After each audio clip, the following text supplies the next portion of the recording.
Okay, and now we are live sa aking YouTube channel, no? So now let me share to you this example. I want you to copy this example. Okay? Ito yung example na ating gagawin na isa-solve this morning. Okay? Ito. Yan. Please copy this one muna. And I hope no na-download ninyo tong table, yung naka Microsoft Word, kasi I am going to utilize that one again. Gagamitin ko yun siya as para naman diretso na tayo sa pag-solve. Okay, so please copy this example muna. Then let's solve this one.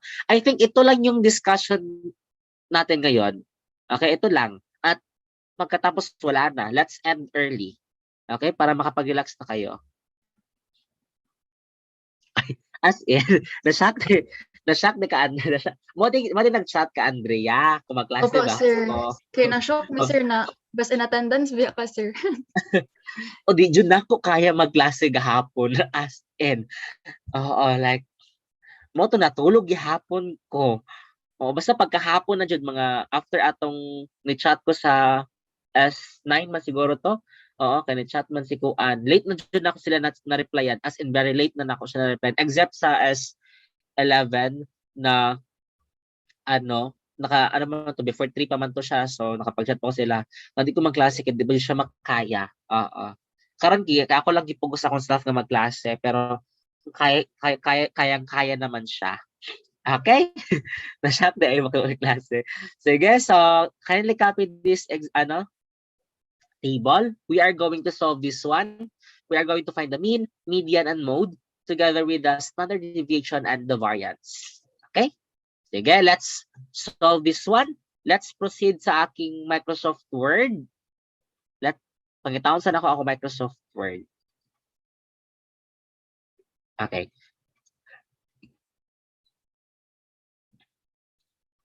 Okay, wait lang ha. Napamuni sulod po eh.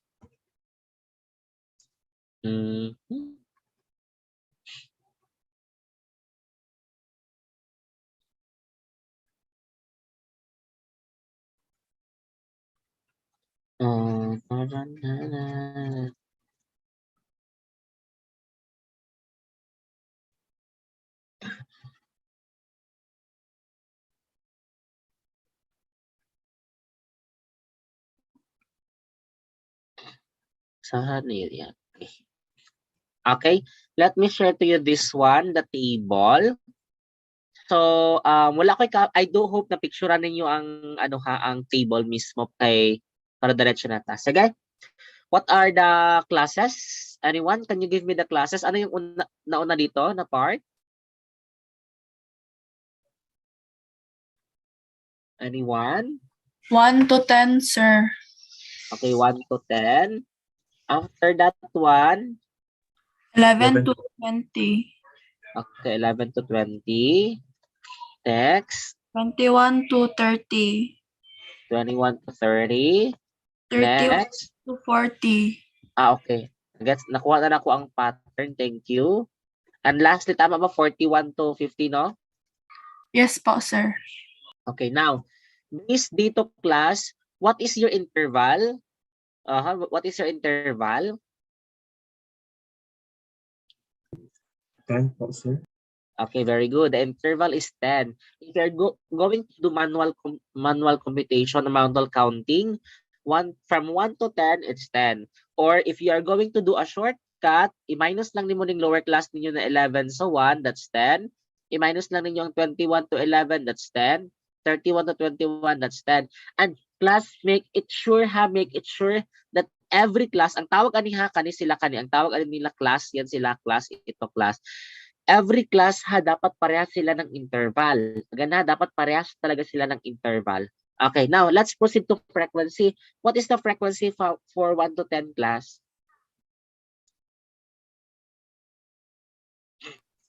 8 po, po, sir. 3? 8. 8, okay, 8. The next one is 14 po. 14. And after? 12 po. 12. And then? 9 po. 9. And lastly? 7 po. 7. And what is the total frequency? That is our N. What's the total frequency? 50, sir. Okay, 50. Very good. 50. Okay. Now, anyone, how are you going to get the class mark? Paano ko rin ganin yung class mark natin? Yung lower class plus upper class divided by 2, sir. Okay, that's correct. Very good. That's correct. So you are going to add the lower class natin at saka the upper class and then divided by 2. Now, our lower class here is 11 and then our upper class here is 10. 1 plus 10 is 11 divided by 2, that is 5.5. Am I correct? Okay. Okay, thank you. How about the second one? 11 plus 20 divided by 2, it's 31.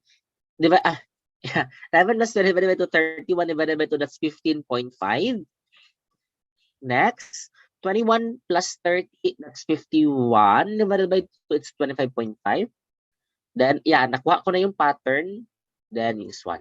When we say class mark, that's the middle, the midpoint of your upper class and the lower class. And also, class, to check, to verify if tama ba yung class mark ninyo, I mean, the interval ninyo, i-check nyo yung interval dito ha. I-check nyo yung interval dito. Dapat 10 din. Okay, the interval of each class mark, no, it's also 10, no? Dapat the same sila 10. Okay? Okay, now this time, x squared. Okay, I forgot the technique of this one, no? But let me, kung tama ba. 55 times 55, it's 30,025. Am I correct? Tama, sir. Ay, 30.25. Sorry, 30.25. Yeah, 30.25. Oops. 15.5 times 15.5. The answer is 240.25. Tama ba? Okay. Naka-remember pa jud ko sa akong technique, no, pag high school. And then 25.5 times 25.5, the answer is 650.25. Okay, next is 35.5 times 35.5 is 1,260.25. Ayan. And then lastly, 45 times 45, we have that's 2070. 2070.25. Okay. Yeah, I have this shortcut, sir. Kapoy lang ni siya i-shortcut na kay murag kailangan pa rin mo yeah.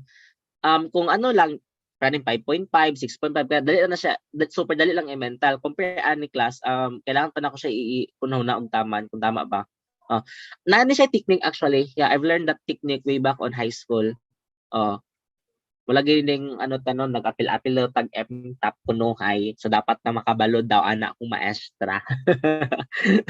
So yeah, muna isa sa mga na-learn nga technique way back on high school. Okay? Now how about the f of x? Kani di na ako ni kahit mental. Kapoy lang mental ni class kay di siya ma-apply sa akong shortcut. Okay. Okay, 8 times 5.5 pila class. Basta I think 44. Sa'yo na rin siya i-mental, sorry. Sa'yo na rin siya i-mental ha. Sa'yo na rin i-mental 44. Pero ang sunod, kapoy na. Kapoy na sunod class. Kailan answer ata na class. 217 po. 200? 17. Okay, 217. O, yan yung makaya. Ang 12, lang 12 times 2, 25.5. Okay, 306. Hindi na kaya sa kong powers. Sige, 9 times 35.5.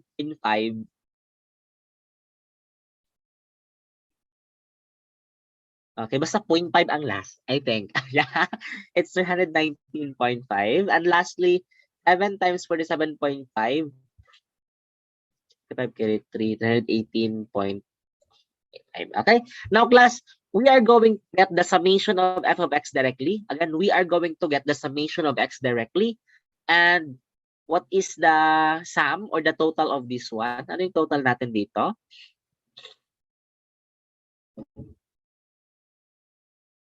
Okay, add lang natin. Basta I'm sure walay decimal ang answer ani ha, ang sayang summation.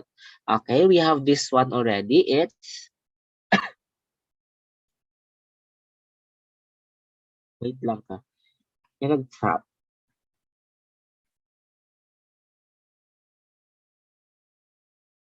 O later na ka, di ka importante. Okay, it's 1,205. 1,205. Okay? Now, class, how about this f of x squared? Again, how about this f of x squared? What is the answer, class? 8 times 30.25. Okay, I need your help na no kay hindi na makaya sa akong brain, i-mental ito. 242. Okay, next. 14 times 240.25. Masing matingalan ning uban ha. Class, i-calculate ra namo ni ha. Para mas dali, i-calculate lang. 363.5. Okay, next. 12 times 650.25. 7,803.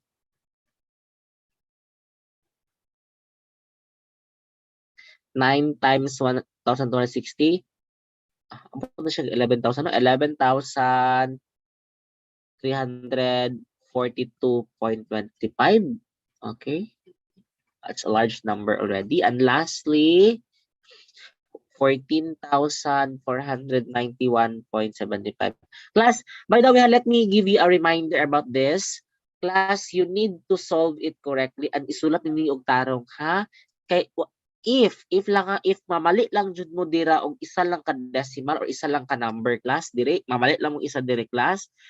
Class, madamay na tanan, class. Oo, sa pag-abot nimo sa mean ay sa imong standard deviation, mamali na jud ka, class, for sure. Especially this one, pag mamali ka sa class mark, mamali ka sa x squared or sa imong f of x nga part, mamali na ka diretso sa mean o sa standard deviation ninyo. Okay, so please be careful ha sa pagsulat kay mao na akong gikamahayan during college days kay may nisugot akong teacher no nga i-extend ang time na mali jud ko, as in that's one of my saddest moment. Okay, na mali kog solve nga ni kay lagi nagtinanga. Okay, so what's the sum, class? What is the sum of this one?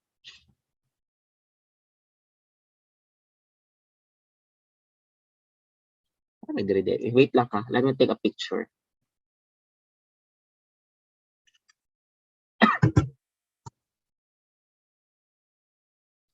$37,242.5.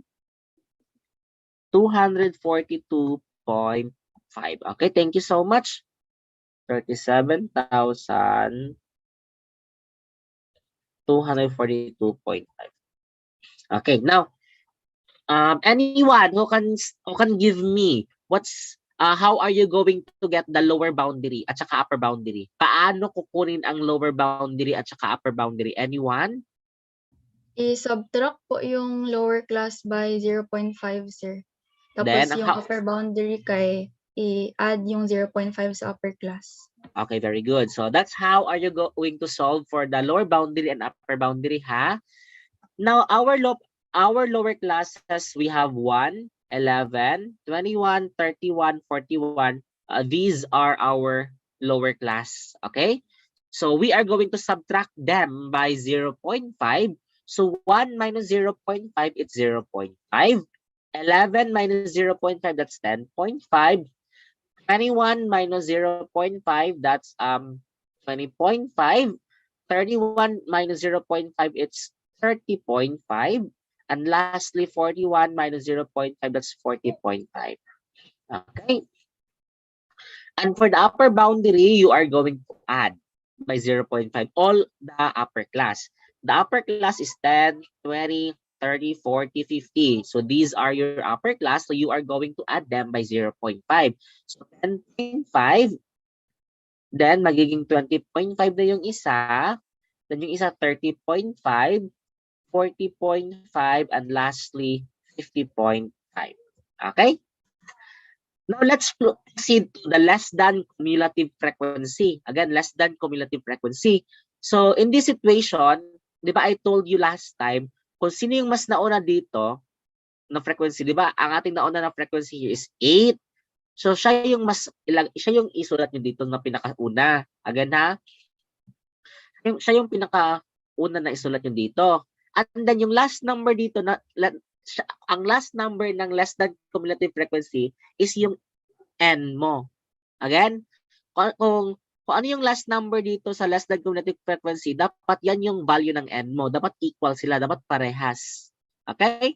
So now, to find the next cumulative frequency, ang kasunod dito, ang gawin mo is ito, 8.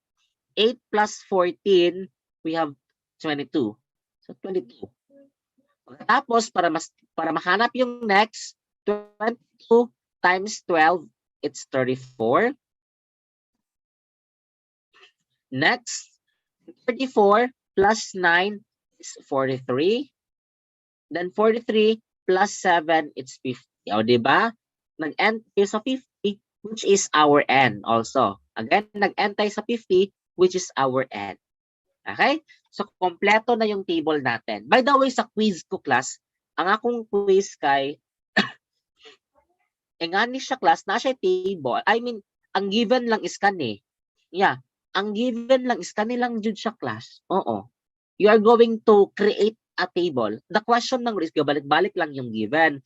Iba yung question for class mark, iba yung question ng x squared, the f of x.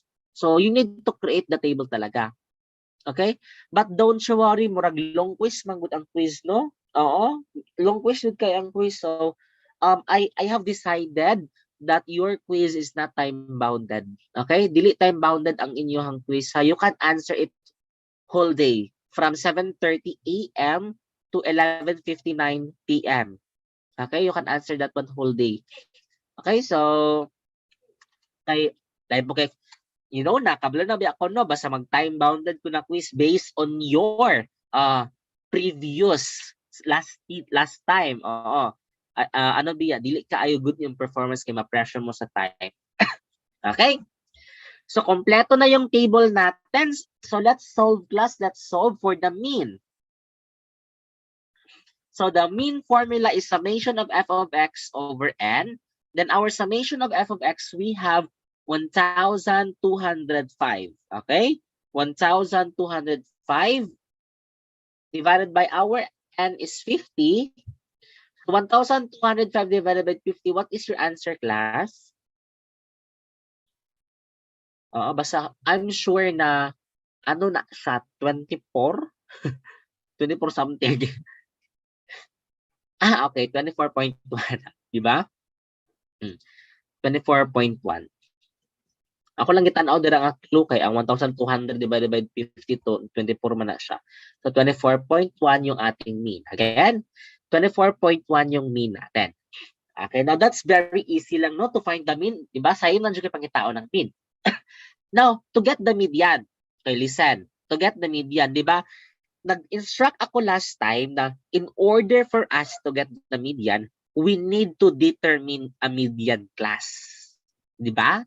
Kailangan natin ma-determine first ang median class. So, karon sir, paano mahanap yung median class? Sige, listen. Di ba? The median is the 50th percentile, the quarter 2 ba siya? Yeah, the second quarter, that's the median, or sa Bisaya patunga-tunga, or English it's middle. Now, paano kukunin ang median class? So, let's focus sa ating n. Our n is 50. Our n is 50. 50 divided by 2. So, anong i-divide og 2? Median man. Tunga. So, 2. Okay? Median man siya. So, 2 ang i-divide. So, 50 divided by 2, it's 25. Now, tingnan ninyo ang less than cumulative frequency. Okay? After natin mag-divide by 2, tingnan ninyo ang less than cumulative frequency. So si 8 is less than 25, dili pwede. Si 22, less than 25, dili pwede. Karon, si 34, 43, and 50, these are the numbers greater than 25. Okay? These are the numbers greater than 25. Now, sa kanilang tatlo, sino yung mas pinakamalapit sa 25? It's the 34. Okay? Si 34 yung pinakamalapit sa 25. That means ito yung median class natin. Okay? I-highlight ko siya ng yellow. That is your median class. Okay? Dili mo siya pwede 22 kaya hindi mo siya umabot ng 25. Okay? Kaya nga ang ating pinagpipilian is 34, 43, and 50. But we are going to choose the closest to 25, which is the 34. Okay, now, let's solve. Kasi we already have the median class. Ito naka-highlight na yellow, that is the basis of our median. Okay? So here, LM stands for the lower boundary of the median class. This is our median class, and the lower boundary is 20.5. 20.5 plus n over 2. N over 2 is 50 over 2 minus f. Ano ganit kunin yung f? This is the less than cumulative frequency before the median class. Or kumbaga pa, yung above na lang, no? Tanawin yung taas. Taas sa median taas. Okay? Ano yung cumulative frequency na nasa taas ng median class? Which is what? Which is 22. Okay? That's the shortcut na lang diretso. Again, that's the shortcut if the arrangement is from highest to from least to greatest. Mali. From least to greatest yung arrangement natin. Kasi pag mauna kasi dito yung greatest to lowest, iba na yung situation. Sige. So 50 minus the less than cumulative frequency before the median class is 22. Then ano ito? FM pass daw, sir. Chares. FM is the frequency of the median class. This is the median class. The frequency is 12. Times the interval, which is 10. Okay? Times the interval, which is 10. Then, pakisolve na lang ko diretso class. You have your calculator all the way. 50, it's 3 over 12. That's 1 over 4. 10 plus 10 times over 4, it's something. Basta? 2.5 ba? Oo. Plus 20.23. Okay? What's the answer? 50 divided by 2, 25 minus 2 is 3. 3 over 12 is 1/4 times 10, it's 2.5. 20.5 plus 2.5, it's 23. Okay, thank you. The median class is 23. Okay? The median is 23. And which is correct also, no? Again, which is correct because based dito class, tingnan mo dito class, 23 yung median natin. Tingnan niyo ang median class, di ba? Nasa sa 21 to 30 on that range mismo. Again, nasa saan ang range? Okay? Okay? Now let's proceed to the mode. Okay? Let's proceed to the mode. Ang sa mode natin, the same pa rin yung class, you need to find the modal class. Okay? We need to identify the modal class. And paano nga ba mag-identify ng modal class? Anyone in the class? Paano mag-determine ng modal class? Anyone? Yung may Paano? greatest na frequency, sir. Yes, sige. Ano yon? Yung may greatest na frequency, ay pinakamalaki na frequency, sir. Yeah, that's correct. Thank you. Kung sino yung may pinakamalaki na frequency, that area, that class is your modal class. So in this situation, 14 is the largest or the greatest frequency we have in our given example. That means this is your modal class. Okay? I-highlight lang siya, control B ko lang siya, i-bold ko lang siya. Okay ha? Itong naka-bold, ay mas nice kung naka-separate color siya. Red na lang natin. I-red ko na lang siya ha to identify that's your modal class. Again, yung naka-red na area, that's your modal class. Hala sir, wala sila nagsabay, no? Unlike on our previous example, nagsabay sila. Yung median class natin, modal class din natin siya. But in this example, wala, nakaseparate. Iba yung modal class, iba rin yung ating median class. Okay? Sige. Now, ano itong LMO?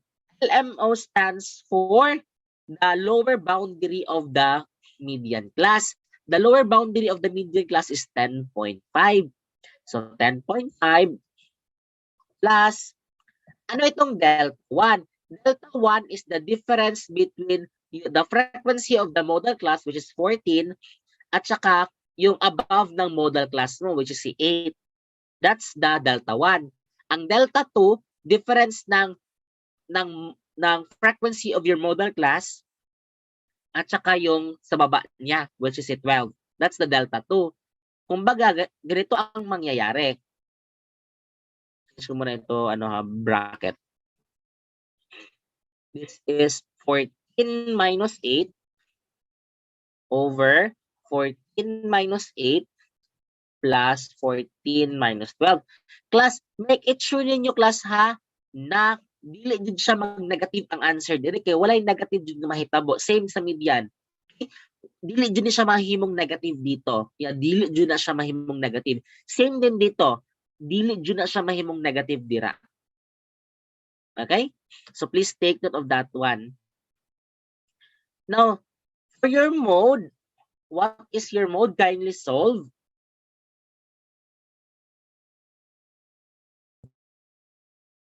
Whole number yung mode natin, no? Wow, whole number. Your mode is okay, 4.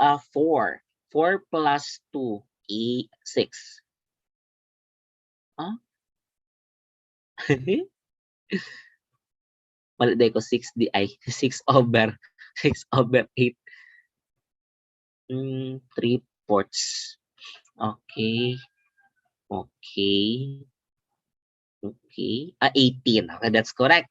Okay, ako lang siyang gi-ano.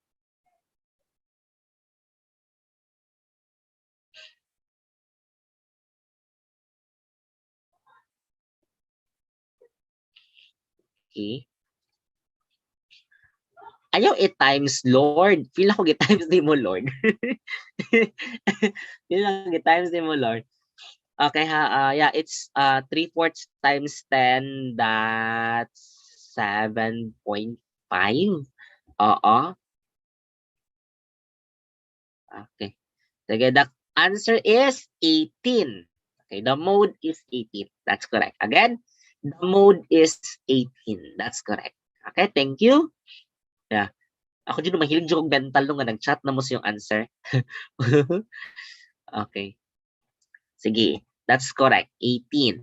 Okay, the answer is 18. Okay? So, this is correct also, no? Because 18 is in the range between 11 to 20. Okay? 11 to 20. So, possible di ay na, sir? Possible di ay na mangyari yung God? Na hindi pala isa ang median at median class at saka modal class? Yeah, that's correct. That's possible talaga. Okay, ha? Possible yan talaga, class, na hindi sila mag-isa. Just like this one. Okay? Sa ating previous example kasi, nagkataon yun siya na the median class is your modal class also. Again, but dili sila maka-apekto because iba man talaga yung formula nila. Again, dili sila maka-apekto because iba yung formula. Now, let's proceed to variance. Okay, let's proceed to variance. Dali naman ang variance, no? Kasi the summation of f of x and x squared are already given. So, summation of fx squared, we have 37,242.5 minus the summation of f of x, which is 1,205 squared, over the n is 50, then 50 minus 1 tayo. Yan. Then kindly solve class for the variance. What is our variance, class?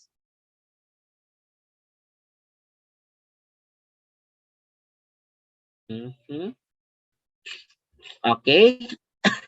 For decimal places tayo ha. Again, for the variance, for decimal places tayo para uniform tayong lahat. Okay ha? Kaya pati sa kong quiz o PT for decimal places ang akong ipa-require sa inyo ha. Okay, we have here now the answer. The variance is 167.3878. Naka-round off na rin siya ang variance na to. And let me check daw if naka-round off na ba.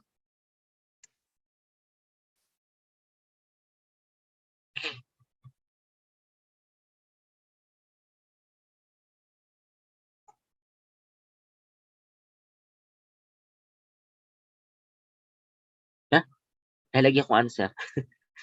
Nalagyan ko answer. Okay. Okay, naka-round off na siya. Okay, thank you. This is now your variance. And for your standard deviation, take note that the standard deviation is the square root of the variance. So basically, we have here your standard deviation is square root of 167.3878.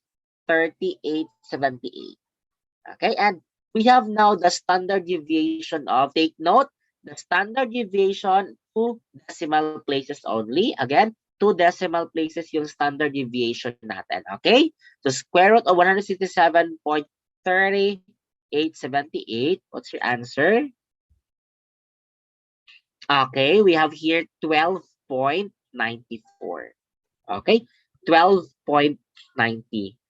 And that includes our second example this morning. If you have question, you can raise right now. If none, you can I will give you the final instruction again for your quiz next week. Yeah, dito lang tayo mag-end. One example lang ibibigay ko. If you want to practice more example, you can search on the internet.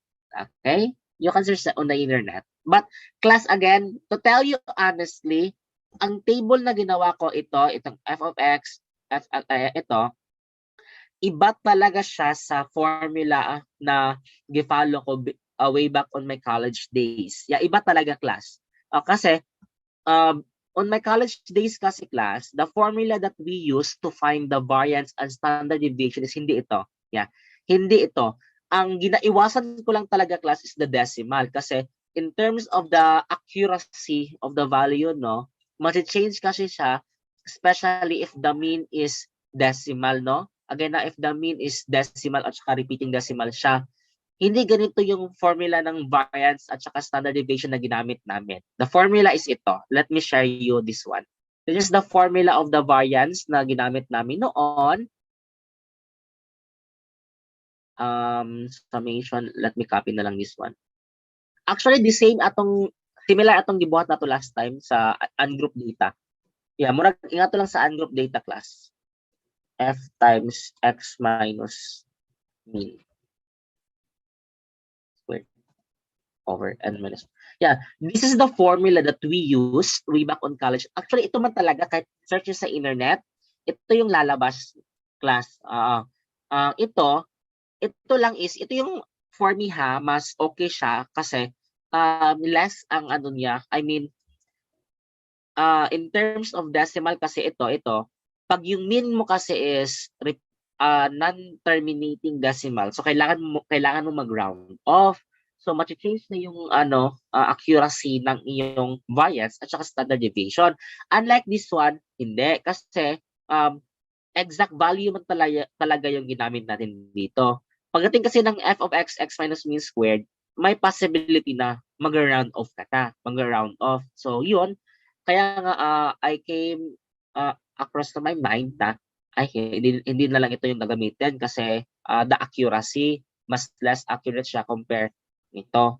So yun, naka-decide ako na ito na lang yung